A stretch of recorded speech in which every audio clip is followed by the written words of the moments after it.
McKenna Acevedo, and this is my Nigerian dwarf, Peach Blossom, but her barn name is Nessie. Nessie is only 9 months old, but she'll be ready for breeding in a year. This is the high school farm where we keep all of our animals.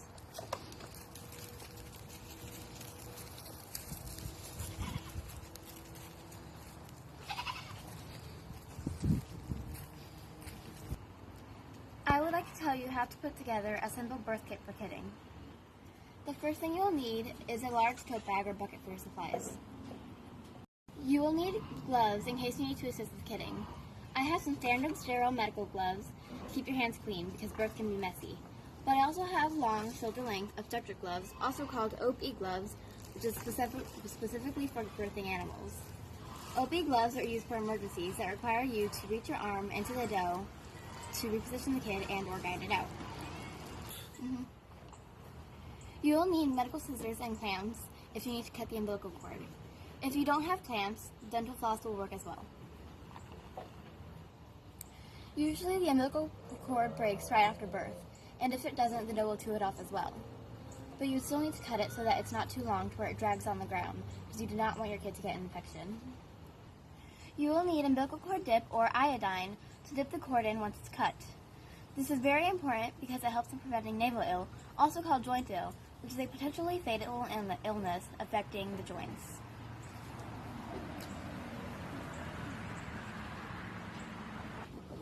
You will need plenty of medical disinfectants such as betadine or iodine to keep your hands clean and to protect yourself as well as your dough and kids from bacteria. Have plenty of old towels ready to clean off the kids and a stack of clean towels for yourself. Always have more towels available than you think you will need. It's better to have too much than not enough. You will need a bulb syringe in case your kid has trouble breathing after birth. Use the syringe to suck the mucus and fluids out of the mouth and nose, and then use a towel to wipe off the face and nose. You can get a bulb syringe at your local dollar store. You can also use puppy pads under your kidding dough to keep shavings from sticking all over the newborns to make cleanup easier. You can buy bottles for your kids at your local feed store. You want one on hand even if you don't plan on bottle feeding, just in case your kid is struggling to nurse. You can also use puppy pads under your kidding dough to keep shavings from sticking all over the newborns and to make cleanup easier. You can buy bottles for your kids at the local feed store. You want one on hand even if you don't plan on bottle feeding, just in case your kid is struggling to nurse, or if your dough rejects her babies. You can also grab a regular human baby bottle at the dollar store and cut a bigger hole in it. That will work too.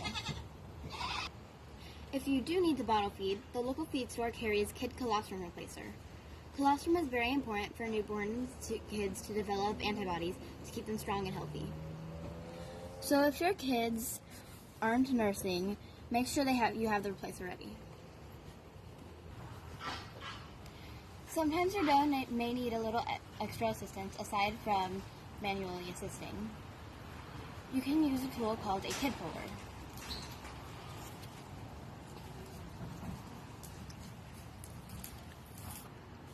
To use the kid puller, use the hoop and wrap it around the kid's head and 2 front hooves so that you can gently guide him out.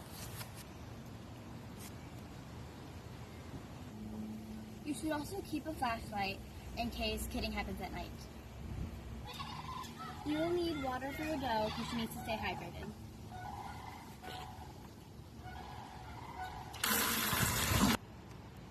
You will also need electrolytes for your dough.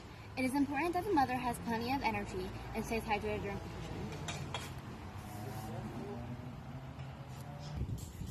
You will need your phone on hand with your vet's phone number in case something goes wrong.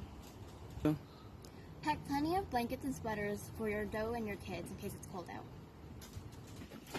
Make sure your dough has plenty of feed because she needs to keep her energy.